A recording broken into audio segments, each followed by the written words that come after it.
ela acabou sentindo operar o olho. Está operando você aqui, está doendo, como é melhor que meu Deus, verdade, se Deus quiser, viu? Olha, no mês de agosto, eu cedinho fui recriada. Olha esse caso. Aí eu vi um canto, uma pessoa cantando, bonita, olhando, cantando. Eu disse, gente, quem está cantando aqui? Aí eu cheguei lá no joelho, debaixo da pedra, de fundo, de cima e de baixo, cantando pela beleza. E só meu filho, você está contente? Está indo lá, eu estou. É muito melhor a gente aqui do que na morte. Eu tenho remédio, tenho comida, tenho um banho, tenho uma roupa limpa. Por isso que eu estou contente, porque aqui está melhor. Mesmo com o defunto aí em cima, aqui está melhor do que na rua. Mas quando não tenho de botar, fala, vamos aqui no necrotério. Às vezes tem 2 casais, 3, 4 dias, tudo junto. Mas eles dizem é melhor que aquilo fica na rua. Pelo menos tem um remédio. Muitas vezes acontece isso aqui. A gente vê que é a providência divina que mantém, quem toma conta, que dirige, e que a gente aqui é somente um instrumento bem fraco nas mãos de Deus. Olha só o que irmã Dulce diz. A gente aqui é somente um instrumento bem fraco nas mãos de Deus. Ela termina o vídeo dela falando isso. Gente, isso é muito lindo. O que essa mulher fez durante a vida dela foi mais do que vários governantes. Isso é salvação. Isso é buscar a sua salvação. Porque ela não importava. Ela pegava o doente, quantas e quantas vezes ela ia para um lugar, a prefeitura da Bahia falava para ela, irmã, a senhora não pode ficar aqui não, aqui é lugar de turismo. Uai, então a senhora arruma um lugar para eu ficar com meus doentes que eu vou embora. Ela forçava o governo a dar assistência social de forma tranquila, pacífica, mas na ação genuína. Tá? Então, entretanto, vemos o Cristo apartando as almas em processo de salvação para testemunho incessante do sacrifício. É o que Emmanuel diz. Para seres em processo de salvação, esses trabalhos de dedicação ao próximo, que para muitos de nós é um enorme sacrifício ou loucura, para eles é ser úteis a Deus.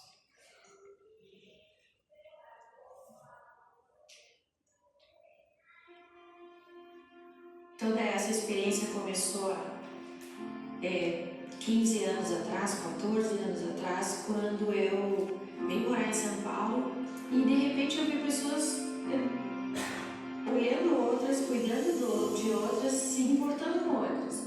E isso, pelo que eu ouvi dizer, nas missões, quando você vai fazer missão, você experimenta essa experiência de se doar sem esperar nada em troca, simplesmente por amor. Eu deixei isso fluir até que conheci o Felipe. E ele veio me contar desse projeto no qual faziam caixas de sapato com coisas dentro.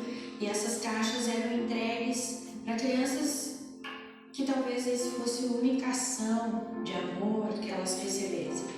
E nessa mesma conversa disse, eu tenho um sonho de fazer missão, seja para onde for. Eu quero experimentar realmente, sem nenhum envolvimento, servir pessoas, sem julgamento, sem análise, sem controle. E ele me chamou e disse, eu tenho uma viagem para você de missão. Gostaria que alguém fosse ver as crianças em loco recebendo as caixas. Não sabia o que eu ia viver, não sabia qual era a experiência, tinha um objetivo para cumprir, que era ver o projeto acontecendo em loco. Né? Fizemos algumas reuniões e o dia marcado chegou. E aí o evento do dia diferente, era a entrega das caixas. Elas não entendiam como que alguém lá longe tinha feito uma caixa cheia de presente, porque eles recebem sapato, chinelo, roupinha, doce, para eles não entendiam isso. No dia seguinte esse processo continuava continuava num outro lugar, com uma outra história, num ambiente muito precário, numa comunidade muito precária, sem água, sem esgoto, sem condições básicas. No meio da comunidade tem uma praça, que é um campinho assim vazio, tem uns brinquedos, e a gente ficou com uma pilha de caixa no meio da praça, e as pessoas não entenderam o que estavam fazendo ali, e de repente a gente tinha ali 30 crianças, elas sentadas começaram, para nós, é aquelas caixas. Ela disse, é alguém, mas quem fez? Eles querem saber quem fez essas caixas. E aí você vê o olhar assim, mas como que sabia que era para mim?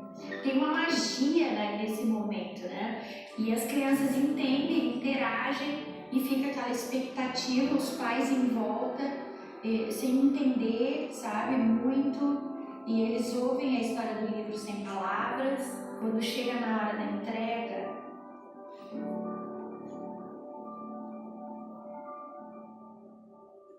não tem explicação. É aquilo ali que faz com que tudo tenha sentido. Um menino de 8 anos abre a caixa e começa aos gritos dizer o melhor dia da minha vida, com um chinelo de brincadeira.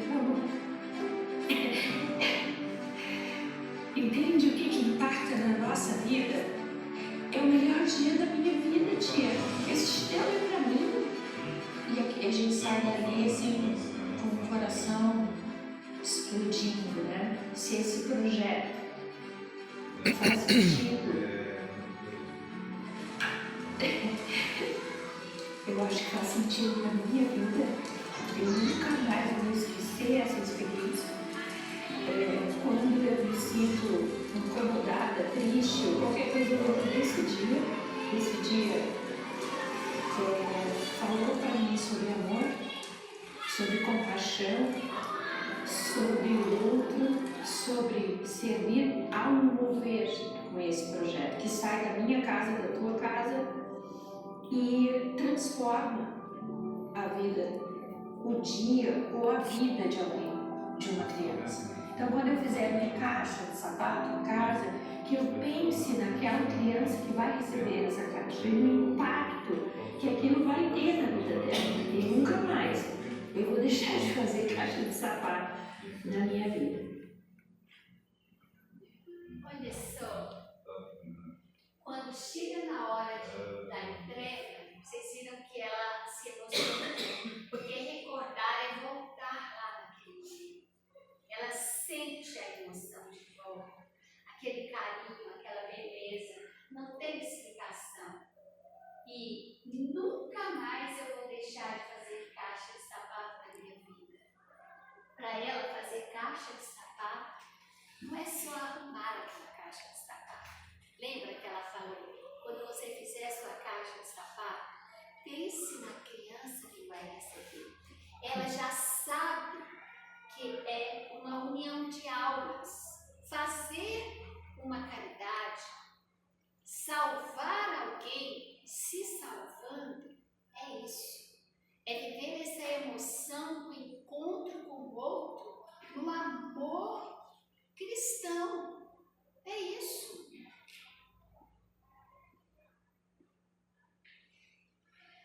Esse proceder torna-se a sua vida, a nossa vida. O amor, gente, é encantador. E o amor ao próximo é gratificante, é viciante, é maravilhoso. Vocês acham que essas pessoas não sofrem para realizar esse trabalho? Não se sacrificam? Elas abrem mão de descanso, de curtir preguiça, de estar com familiares, tudo isso sem pensar em receber qualquer coisa em troca.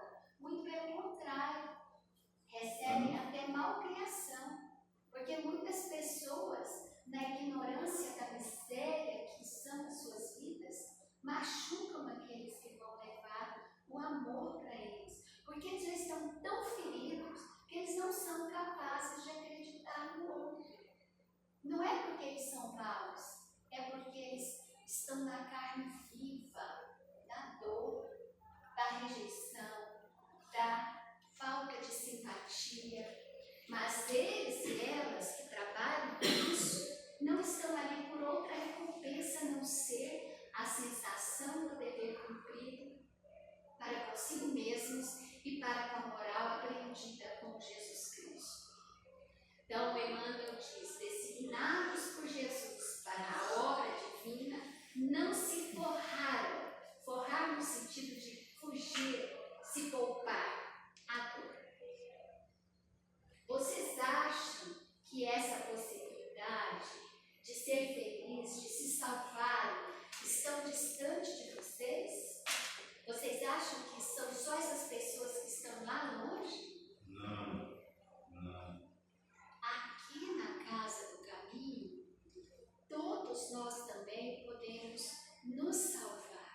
Acho que ele falou que esquentou, tá quente.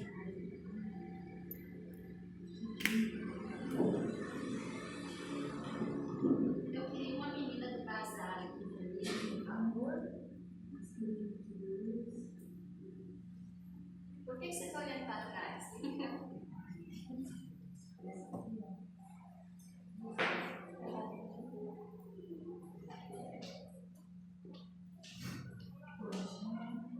Plantas, roupas. Olha só, a casa inteira é revolvida para a organização desse bazar.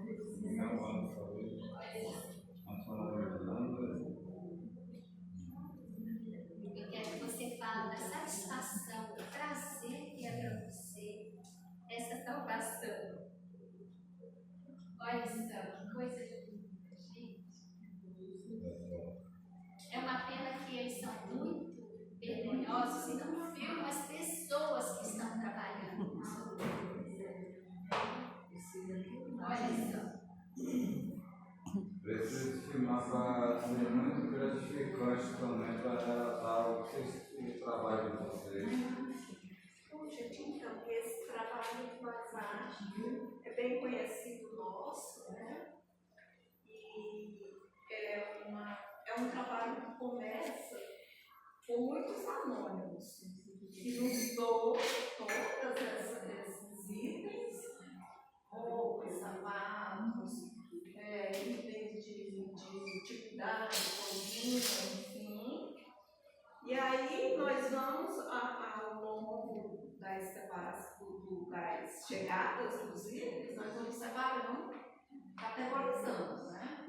Roupas de festa, enfim, nós vamos ao longo do mês, nós vamos separando para ficar mais fácil a montagem. Agora, o que eu quero não é isso, porque a explicação já está lá na imagem. Eu quero que você fale de você, das suas amigas. O que você sente quando você faz esse trabalho? Qual que é a sua percepção? Como é que você se sente? Que alegria você sente ao fazer isso? Você, pessoa.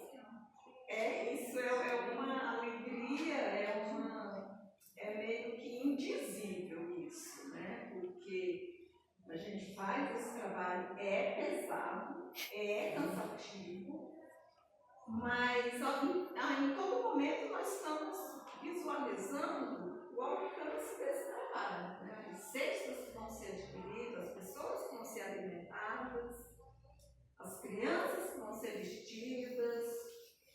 E então, em todo momento, nós estamos vendo o resultado, o alcance desse trabalho, e de forma que, quando passa aqueles dias, a gente esquece todo o cansaço, porque realmente é muito gratificante e é uma sensação de ter feito alguma coisa, embora pouco pequeno, mas de ter feito alguma coisa para amenizar o sofrimento, a dificuldade, a necessidade de muitas pessoas. Você consegue parar de fazer isso? Não. Enquanto tiver. Então, olha, gente, é isso. Nós podemos, obrigada, colocar uma gota da nossa doação nisso, né? Então, nós temos no meio aí só 5 pessoas desse trabalho. No meio, 5 pessoas desse trabalho. Vera, Marieli, Juscelena, Isabel, Maura, Cristes. E você, como é que você chama? Benta. Então, olha só, são tantas mãos e tantos dias trabalhando, e não é só a tarefa material, tem também a tarefa espiritual, que em um outro momento, se você quiser conhecer esse trabalho e participar dele, as meninas e os rapazes que participam podem me mostrar. Tá? Como é maravilhoso a parte também espiritual desse trabalho. Como é que é o nome dela? Mesmo. Oi, meu menino. Deixa eu falar para você, gata. Resumindo a história, que é muito bonita que você está falando aí, e é muito gratificante. Se depender de mim, de eu vir aqui ajudar em alguma coisa aí, você pode contar comigo para todo mundo. Deus seja louvado. Então, olha, Deus não sou eu, não. A espiritualidade já escreveu o seu nome lá, hein? O próximo bazar. Guardar as coisas. Sim. Outro trabalho que nós temos: Sim. atendimento ao Eu morador venho aqui de só para rua. você. Meu amor, escuta lá. Sim. Outro trabalho que você também pode Sim, participar. mas Olha só. ajudo. Ali só apareciam as mãos. Aí eu falei, por que vocês não fotografam as pessoas? Vocês já viram quanto que o bem é tímido? Né? Olha só, eles pedem, e a gente sabe que uma das coisas mais difíceis é a gente pedir alguma coisa. É mais fácil a gente tirar do bolso, se sacrificar, do que a gente pedir. Mas eles e elas pedem a contribuição. Além de pedir, vem fazer o trabalho, tá? Ficam aqui nessa tarefa, junto com a espiritualidade, e vão para a rua distribuir para aqueles que estão esperando, enfrentando, inclusive, a ação do governo que tenta impedir as pessoas de fazer esse trabalho. Vocês acreditam? Vocês acreditam que uma casa como essa e tantas outras igrejas de todos os setores e religiões tentam ajudar e às vezes o governo tenta impedir?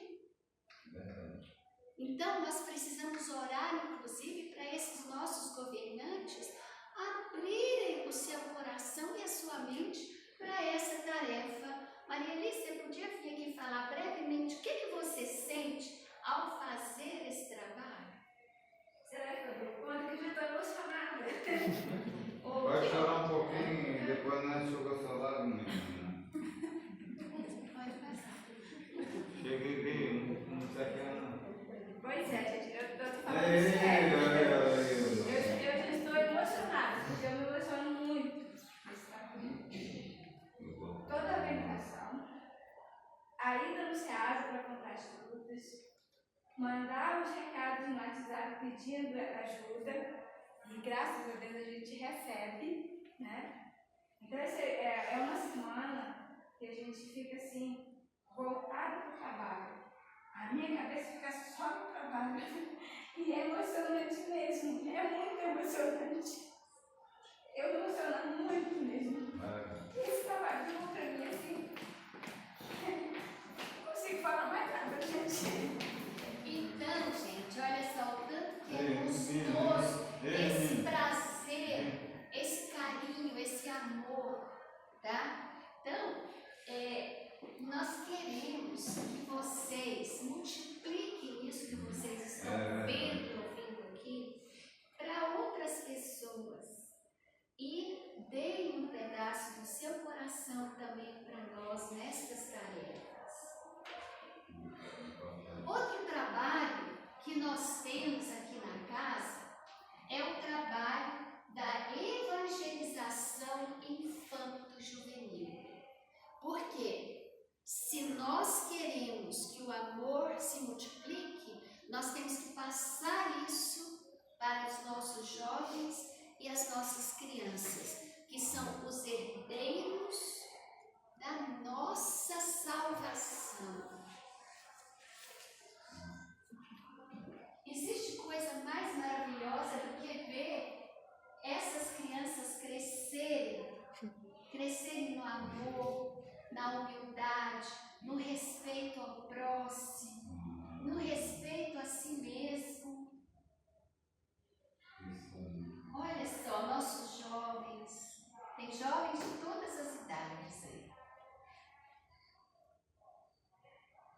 Esse aí é um trabalho que eles fizeram, que era a campanha Alta de Souza, com as crianças e os jovens que vão para a rua pedir alimento. Então a gente ensina a criança a ser humilde, que ela não dá conta conta de viver sozinha. Ela precisa também do outro, né? Ela precisa aprender a buscar o outro para auxiliar a si mesmo e ao seu próximo. Esse também trabalho com a juventude, na campanha também, né? Muita gente. Cadê o evangelizador? Seu trabalho na sala, né? Com os jovens e com os adultos da casa.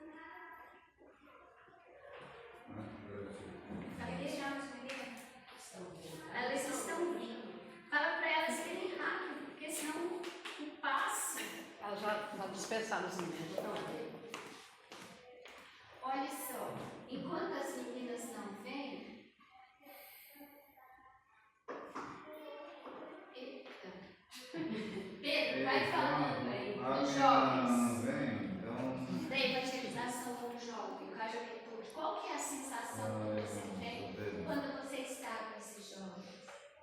Então, como a gente falou antes, é uma sensação maravilhosa, porque quando a gente percebe, né, não só por a gente passar alguma coisa que a gente saiba, que a gente vai estudando, né, o evangelho para o jovem, né, ou para a criança, mas quando a gente percebe que eles estão praticando isso com seus familiares, na sua escola, um coleguinha ajudando o outro, entendendo e trazendo o nosso estudo, o nosso entendimento, né, do Evangelho de Jesus, né, nos seus lares. Então, assim, é um trabalho bem emocionante também, que não é fácil, mas a gente sempre está buscando trazer o melhor para que eles possam levar isso para casa, né, também, e para o seu dia a dia. Mais ou menos isso. E é muito gratificante o trabalho que você está fazendo. E pegar pela orelha, escovetido. Então, e com a criança? Qual que é a sua alegria de trabalhar com a criança? Minha alegria é que não tem monotonia, eu acho. A gente sempre está, né? Sempre alguma coisa acontece, não tem monotonia. A criança ela faz perguntas que a gente não imagina, né? É muito mais criativa e muito mais trabalhoso. Interativo. Muito mais interativo. E muito mais trabalhoso responder uma criança do que uma adulto. Então, a gente está sempre aprendendo muito mais do que a gente aprende quando a gente está trabalhando com um adulto, por exemplo. Obrigada, desculpa. Não. Então, outros trabalhos. Palestra e passe, vocês sabem disso. Atendimento espiritual. Tem alguém do atendimento espiritual que gostaria de dizer qual que é a alegria de vocês? Ilse? Pode dar aí mesmo, se você quiser. Venha cá. O atendimento espiritual, eu acho que é assim. É um dos trabalhos que sustenta todos os outros nessa casa. É mesmo. Sem dúvida. E de fato, boa noite. Boa noite. De fato, todas essas atividades que a Leila trouxe da casa aqui tem um componente do atendimento espiritual, né? Sim. E trabalhar especificamente no atendimento espiritual, além de ser uma responsabilidade pessoal e espiritual muito grande, porque você lida com a espiritualidade das pessoas, do nosso próximo, nossos irmãos e nossas irmãs. Então é cuidado necessário que a gente tem que ter com a gente mesmo para se sentir em condições de atender aqueles que vêm em busca, mas acima de tudo é uma confiança absoluta na espiritualidade, que se a gente não tiver, a gente não tem coragem de fazer esse trabalho, porque o que nos sustenta é a confiança na assistência espiritual.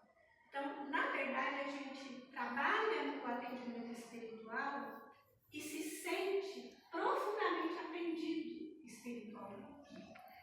Então, é um dos trabalhos, não sei se tem trabalho mais importante, porque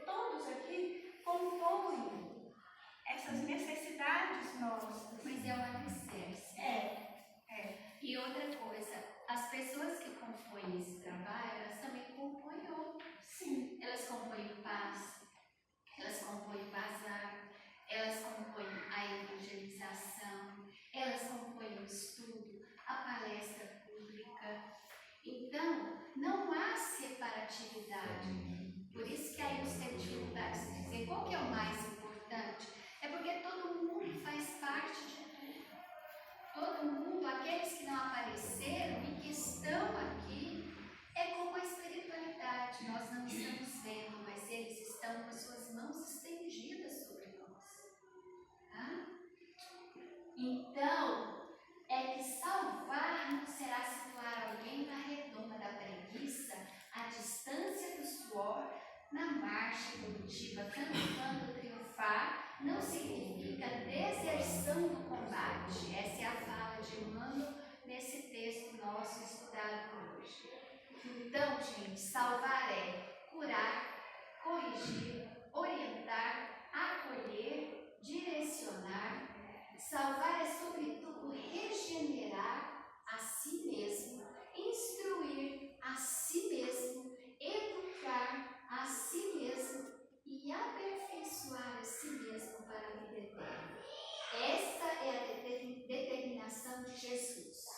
Ele veio e exemplificou tudo isso, sem julgar ou condenar.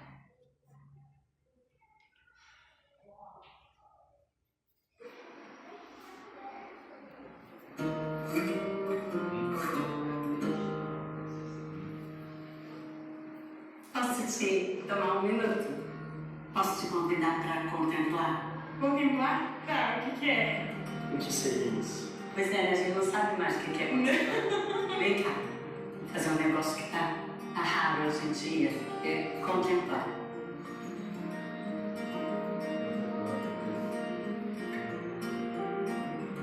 Olha aquele moço pilar que a gente tá lá sentado? Ela não sabe que a gente tá olhando pra ela? Ou ela sabe? O que tem aqui atrás da gente? Uma estátua. Que estátua é? Jesus, não sei. Você passa sempre aqui? Passo, eu nunca parei pra ver essa estátua. É uma estátua? Não, isso é um relógio. Posso te mostrar uma música? Pode. Ai, meu Deus, não sei. Eu não sei onde eu botei o arquivo. Peraí. Será que tá na nuvem? Tá na nuvem. Parece um elefante aqui. Um elefante, total. Vê, o que você vê? Uma borboleta ali. Olha lá, jacaré. Isso que é contemplar. É uma palavra bem simples, né? A gente sabe o que significa, mas a gente continua com a gente, né? A gente só tá destreinando. A gente fica de cara no celular, a gente vai perdendo. Vamos compartilhar. Olha como essa cabeça já dança, né? Toda criança dança sem querer. Basta eu botar uma música. E por que você não faz mais? E quando que será que você para de dançar? Faz um tempinho, né?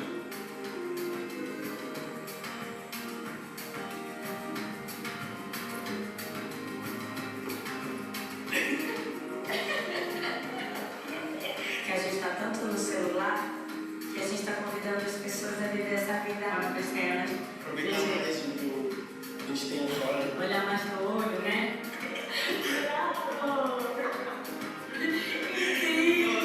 Não tem vontade de cantar?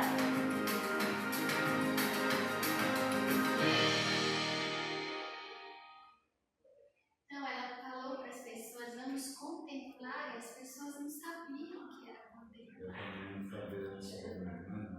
Gente, nós estamos vivendo para dentro, tá? Para dentro. Se o olhar é escuridão,